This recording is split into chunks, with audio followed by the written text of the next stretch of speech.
The lecture hall aboard the Interstellar Cultural Exchange Station Zeta 6 buzzed with the low hum of translators and the occasional clatter of limbs against metal seating. The walls were slightly curved, a design meant to keep multiple species comfortable, though it mostly just made humans feel like they were inside a giant soup can. Kellan Hart adjusted his posture on the polymer bench, trying not to wince as his spine protested. He had been sitting for over an hour, and his lower back was having none of it. He twisted slightly, cracked his neck, and glanced at the glowing hollow display above the instructor's podium. Professor Varnil, a tall, willowy being with translucent skin and too many elbows, floated a few inches above the floor. Its voice was soft and rhythmic, like water bubbling over stones, and the translator rapped it in dry, polite English. And so, the concept of shared cognitive resonance in the Growling's symbiotic courtship is not dissimilar to the human construct of emotional intimacy, albeit layered through 13 temporal vectors. Kellan stifled a yawn and leaned forward to scratch at his knee. He wasn't disinterested, at least not completely, but he hadn't eaten since early that morning, and the smell of someone's energy root chips was driving him slowly insane. Then it happened. A low, guttural growl rumbled through the room deep enough to cause a subtle vibration in the floor. Every head turned. A few students froze. One of the smaller beings, a jellyfish-like creature named WIR, immediately began inflating defensively. Kellan blinked, looked down at his stomach, then back up at the room full of stunned faces. "Sorry," he said, raising a hand sheepishly. "That's just my stomach growling. I skipped lunch." Silence. Professor Varnil paused mid-sentence, its elongated fingers hovering in the air. "Your internal organ produced that sound voluntarily?" "No," Kellan replied, rubbing the back of his neck. "It's sort of involuntary. Just means I'm hungry." WIR deflated slightly but still hovered cautiously near the ceiling. "Is it a warning?" asked a gravelly voice from the left. It belonged to a student named Toke, a bipedal creature with scales and emerald eyes. "Do you intend to feed soon?" "Well, yeah," Kellan chuckled. "Eventually. But not on any of you." He looked around. "I mean, I eat processed food. Sandwiches. Protein bars." Toke turned to the student next to him. "He consumes metal-based nutrients compressed into bars. He is starving and yet calm." Kellan opened his mouth to explain further but was cut off by a sharp burst of static over the intercom. "All Level 2 physiology students, please remain in your current locations," the voice said. "There has been an unidentified acoustic anomaly reported in Lecture Hall 5. Kellan blinked. "Wait, are they talking about me?" Professor Varnil turned toward him. "Mr. Hart, would you mind following me to the analysis chamber? Station policy requires that all unexplained biological phenomena be catalogued, particularly when they cause panic during instruction." "It was just my stomach," Kellan insisted. Nevertheless, the walk to the analysis chamber was uncomfortably quiet. Kellan followed Professor Varnil through a series of curved hallways, up a levitating platform, and into a sterile room full of glowing panels and scanning equipment. A medical technician, a tall moth-like being named Zern, stood waiting. "Subject is the source of acoustic anomaly?" Zern asked. "Yes," Varnil said. "His stomach." Zern tilted its head. "He consumed another being?" "No." Kellan threw up his hands. "It's just how humans work. We get hungry, our stomach makes noise. It's air and muscle contractions. Look, you can scan me if you want." Zern gestured toward the diagnostic table. Kellan climbed on and lay back as the scanner passed over him, bathing him in a ripple of warm light. "Abdominal activity detected," Zern confirmed, staring at the screen. "Significant movement in the lower digestive tract. No foreign organisms present. No threat." Professor Varnil nodded. "Then the anomaly is benign." "I tried to tell you that," Kellan muttered. Zern tapped a button. A printed sheet emerged from the side of the console. "Documentation complete. Mr. Hart is cleared to resume activities. Recommend nutritional intake within 1 standard hour to avoid recurrence." "Yeah, good idea," Kellan said, hopping off the table. He left the chamber and headed straight for the Habitat Block cafeteria. The place was busy, filled with everything from slime-based life forms to fur-covered quadrupeds all munching away at their respective food stations. Kellan grabbed a tray and loaded it with pasta, a protein square, and a bottle of electrolyte water. He found a quiet table near the window and dug in. A few minutes into the meal, a shadow passed over the table. He looked up to see Toke standing there, a tray in hand. "May I join you?" Toke asked. "Sure," Kellan said, scooting over. Toke sat stiffly and placed his tray filled with gelatinous cubes on the table. He watched Kellan eat with intense curiosity. "So," Toke said carefully, "your internal systems protest hunger loudly?" "Pretty much," Kellan said between bites. "It's normal." Toke poked one of his cubes. "We release scent markers when undernourished. Subtle. Silent. That's probably smarter," Kellan admitted. "But humans have all sorts of weird quirks." Toke leaned closer. "Does it happen during sleep?" Kellan paused with his fork halfway to his mouth. "Sometimes. I've woken myself up with it before." Toka's eyes widened. "You wake yourself with your own internal distress?" "It's not distress," Kellan laughed. "It's just annoying." The next day, Kellan returned to class. He entered a little early, hoping to avoid the awkward stares, but no such luck.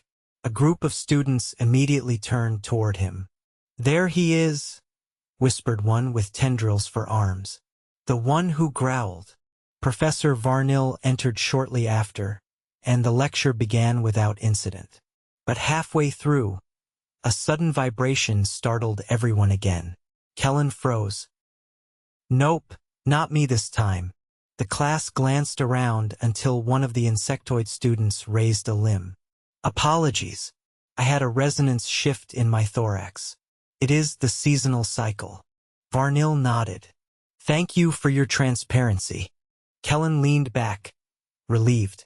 At least he wasn't the only one with a noisy body. After class, WIR floated beside him. "I have analyzed your condition," WIR said. "I believe I can simulate the phenomenon." "Why would you want to?" Kellan asked. "To understand.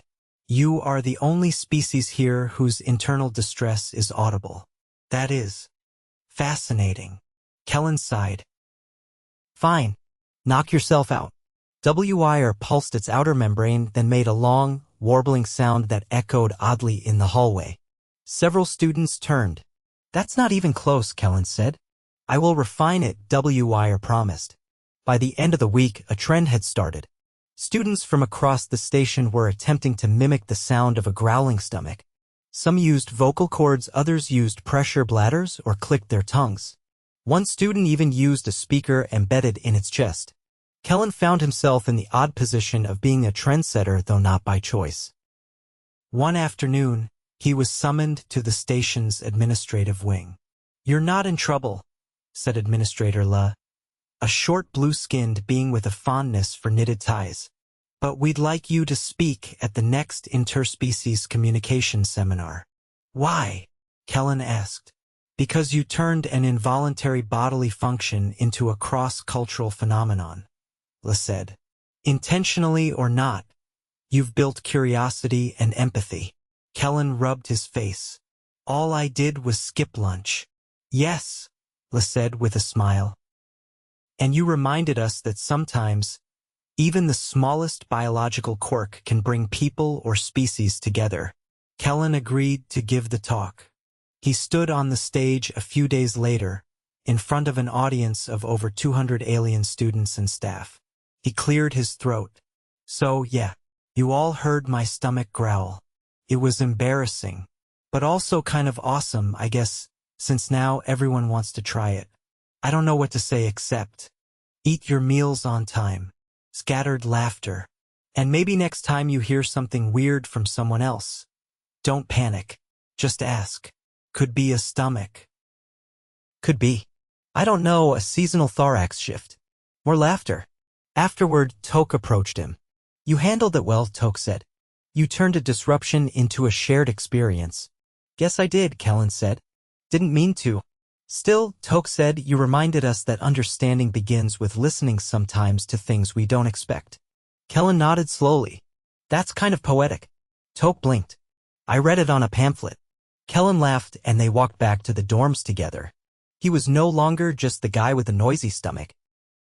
He was something else now, an accidental ambassador for digestive empathy. And from that day on, whenever someone's stomach growled during a lecture, the room didn't fall silent in fear. It chuckled. And then someone would pass the guilty party a protein bar. Just in case. 3 days after the stomach incident, Kellan found himself lying flat on an examination recliner in the xenobiology wing, trying to ignore the cold sweep of a scanning wand as it passed over his abdomen for a third time. The overhead lights were too bright, and the ambient hum of the equipment was giving him a headache, but he was doing his best not to complain. Across from him, the lead researcher, a compact, beetle-shelled alien named Dr. Rev, adjusted the position of the wand and muttered to an assistant in a language that sounded like a bag of marbles being emptied onto glass. Kellan stared at the ceiling. So, how much longer is this going to take? The peristaltic mapping is incomplete, Dr. Rev replied, antennae twitching. We've never documented a mammalian gastrointestinal system that generates acoustic signals loud enough to trigger a station-wide anomaly alert. Kellan exhaled. Well, it's not always that loud. I hadn't eaten for a while. The variable output is part of what we're trying to quantify, the assistant added, tapping something into a console. It appears to scale with both caloric deficit and stress hormones. The combination is unusually theatrical. I'm not doing it on purpose, Kellan said. It's not a performance. You possess no voluntary control over the sound production? No. It's just my digestive tract trying to keep itself entertained while I starve. Dr. Rev turned to him. That's biologically inefficient. Tell that to evolution. I didn't design the thing. The assistant handed Dr. Rev a translucent data pad. The two of them studied it silently for several moments before Dr. Rev turned back toward Kellan. Your small intestine alone measures over 6 meters. That's longer than your entire body. Kellan propped himself up slightly. Yeah, that's normal for us. It's all packed in there pretty tight. Unfathomable, Dr. Rev murmured. You're a biomechanical contradiction. Your species boasts absurd metabolic flexibility and yet suffers from acute energy instability. How do you function in the wild? We have kitchens now, Kellan said. Also vending machines. I would argue your civilization has developed infrastructure solely to compensate for your digestive shortcomings. Kellan blinked. That's not entirely wrong. Dr. Rev set the scanner aside and tilted its head. Stand. Walk slowly. I want to observe your posture under moderate abdominal strain. Kellan groaned but obeyed, stepping off the recliner and pacing a slow line across the lab floor. Halfway through the third lap, his gut made a noise that sounded disturbingly like a wet accordion being stepped on. He froze. That, Dr. Rev said, pointing, that is the sonic profile we need. I really need a sandwich, Kellan muttered. You lead after the final sequence. Please return to the table. As he lay back down, the door at the far end of the lab hissed open and a tall, plum-colored being with long ears and a medical sash entered briskly. You're testing the human again? The new figure asked, glancing between them. He's the only subject exhibiting high-volume enteric resonance, Dr. Rev replied. It merits deeper analysis. The newcomer approached Kellan. I'm Senna. I specialize in adaptive physiology for species undergoing environmental transition. You've caused quite a stir. Kellan gave a weak wave. I'm not trying to. My stomach just is stage presence, apparently. Senna glanced at the monitor. Have you experienced any sharp pain, nausea, or bloating since the initial event? No. Just the usual hunger pangs. Any changes in appetite? Kellan hesitated. Actually, yeah. Ever since that day, I've been hungrier than normal. Like, I eat full meals but still feel weirdly empty. Senna's ears twitched. That could indicate a feedback loop. Stress-induced hyperdigestion. Your body might be overcompensating after the incident. Is that dangerous? Not immediately, she said. But if it persists, it could lead to nutrient imbalance, adrenal fatigue, or sleep disruption. Dr. Rev looked intrigued. You believe the acoustic outburst triggered a metabolic cascade? It's plausible, Senna nodded. Especially if he was already operating at a caloric deficit. Humans react strongly to minor environmental shifts: temperature, pressure, even sound. Their systems try to adapt before the threat is even fully understood. Kellan folded his arms. So my gut panicked and now it thinks it's in a war zone? In lay terms, Senna said. Yes. There was a pause as everyone considered that. Can I eat now? Kellan asked. Senna nodded. Yes, but I'd like to monitor you for the next rotation. Try different food types, log your reactions. We'll see if your system recalibrates naturally. Dr. Rev handed him a small container of compressed nutrient paste. Kellan eyed it with suspicion. Is this even food? It meets your dietary profile, Dr. Rev said. Flavor is not the priority. Kellan took a bite and immediately winced. Tastes like cold chalk. Optimal absorption, Senna said. Swallow quickly. He did reluctantly. After the meal, he was released with a schedule of check-ins and a packet of bland, efficient snacks. As he left the lab, he passed a group of students in the hallway. One of them, a feathery creature with blinking chest lights, made a low gurgling sound in his direction. Nice try, Kellan said. But you need more air behind it. The student looked pleased and began making adjustments to its intake valves. Later that evening, Kellan sat cross-legged on his cot in the dormitory, staring at a half-eaten protein loaf and wondering how things had spiraled from quiet coursework to being the biological curiosity of the week. His roommate, a gelatinous entity named Plorix, was perched in its hydration basin reading a holonovel projected onto the surface of its membrane. You are consuming at irregular intervals, Plorix commented without looking up. I'm trying to follow a chart they gave me. But I'm still hungry. You are metabolizing more aggressively? Apparently. My body thinks it's under siege. Plorix paused its holonovel. I have observed many humans under duress. You are the only one whose system declared alarm with such acoustics. I was trying to focus on the lecture. Plorix rotated slightly. That is what confuses me. You did not flee. Your body signaled crisis. Yet you remained seated. Kellan shrugged. That's just how we are. Something weird happens, we try to act like we're fine until we either solve it or pass out. Plorix made a rippling motion that Kellan had learned to interpret as contemplation. That seems extremely hazardous. Probably is, Kellan said. But it's kind of our thing. Push through until it's over. Plorix absorbed that in silence for a while. You would be a catastrophic organism on my homeworld. We rely on precision cues. If a body signaled distress but refused to evacuate, it would throw entire behavioral protocols into disarray. Kellan chuckled. That explains why half the class stared at me like I was about to explode. You disrupted their equilibrium. Well, I'll try to keep quiet from now on. You will fail. Kellan tossed a pillow at him. It bounced off Plorix's membrane and landed with a wet plop on the floor. The lights dimmed automatically, signaling rest cycle. Kellan lay back and closed his eyes, stomach still faintly unsettled, mind buzzing with everything he'd learned. Somewhere nearby, a low gurgle echoed through the dorm. That wasn't me, he whispered. Plorix hummed. I'm experimenting. Kellan groaned into his pillow. Great. In the dark, Plorix's lights blinked in a slow, thoughtful rhythm. Your species is chaotic, but very interesting. Kellan turned over. We get that a lot. It was late afternoon station cycle when Kellan returned to the Interstellar Physiology Commons for his final observation session.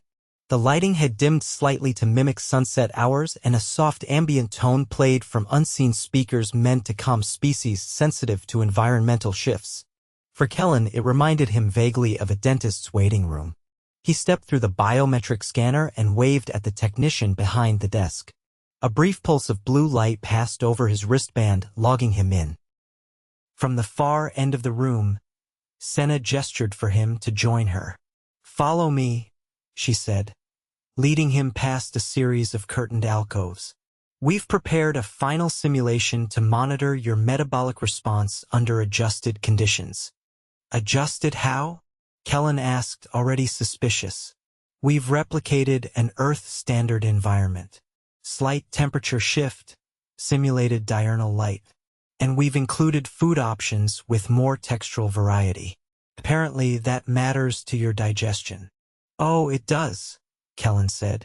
You ever try to eat the same meal bar 5 days in a row? You start fantasizing about toast. She led him into a small chamber where the walls now resembled a modest kitchen.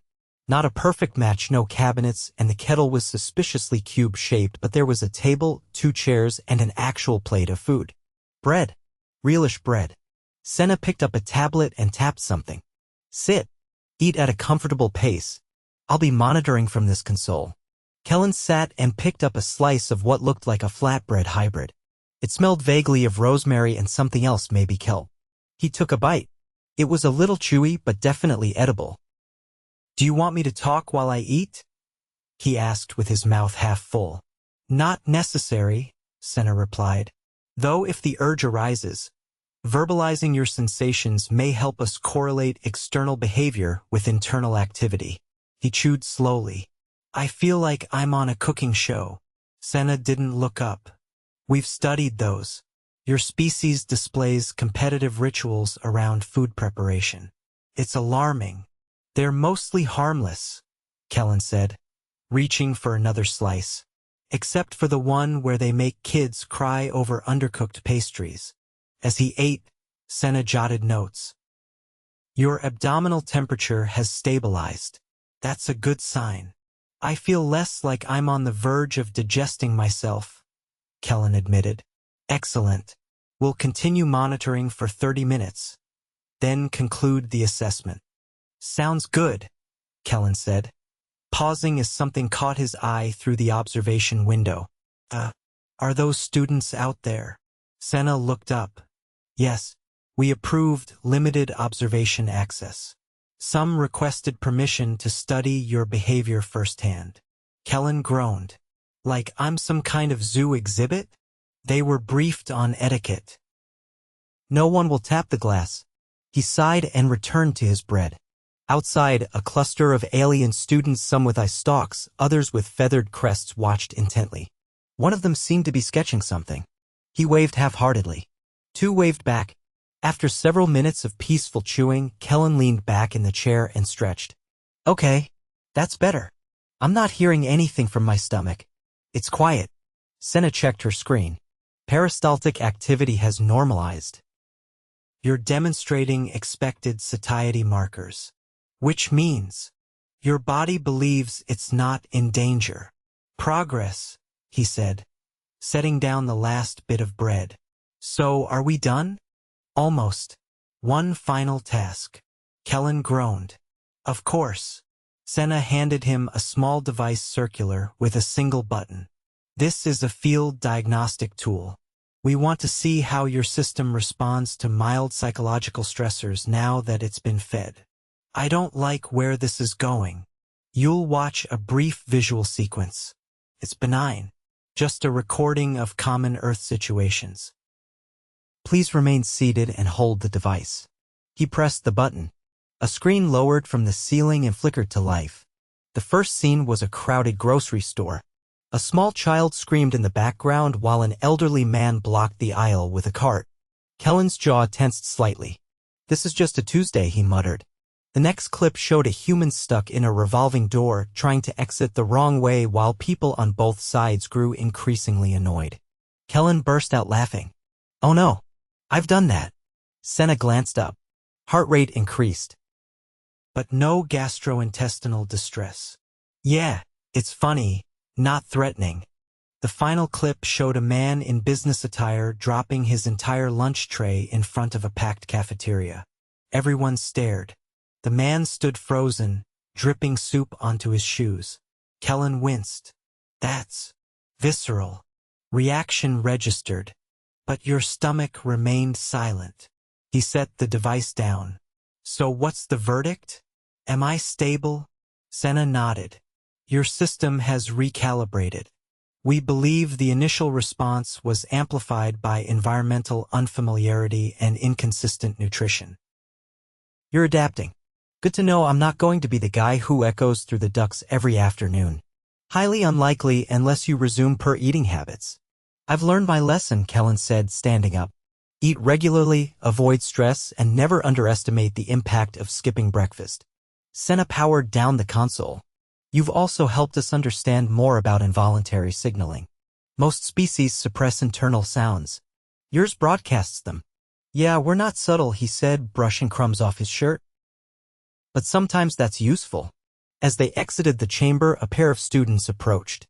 One was tall and swan-like, the other squat with a crystalline shell. You are the human with the audible stomach, said the taller one. We have studied your recordings. Kellan gave a resigned nod. That's me. We are composing a musical interpretation of your digestive acoustics, the crystalline one said. Would you like to hear the early draft? I'm curious, Kellan said. The swan-like student tapped a device. A low, rhythmic rumble began to play, followed by a syncopated series of gurgles layered with percussive thumps. It was oddly hypnotic. That's actually kind of catchy. We call it subdermal symphony. Senna raised an eyebrow. It's accurate. Slightly romanticized. Kellan squinted. Wait, is this going to be in the cultural exhibition next week? Possibly, the crystalline student said. With your consent. He laughed. Sure, why not? Let the galaxy hear what hunger sounds like. Later that evening, Kellan returned to the dorms feeling lighter both literally and otherwise. He passed Plorix, who was engaged in what appeared to be an underwater version of yoga. You appear structurally improved, Plorix said, balancing atop a ripple. I'm full and medically cleared, Kellan replied. And apparently my stomach is a musical icon now. Plorix reverberated with amusement. Your species converts embarrassment into performance. It is difficult to predict, but admirable. Kellan flopped onto his cot and stretched out, letting out a long breath. We don't always know what we're doing, but we try to make something out of it. Your chaos yields cohesion, Plorix said. That's rare.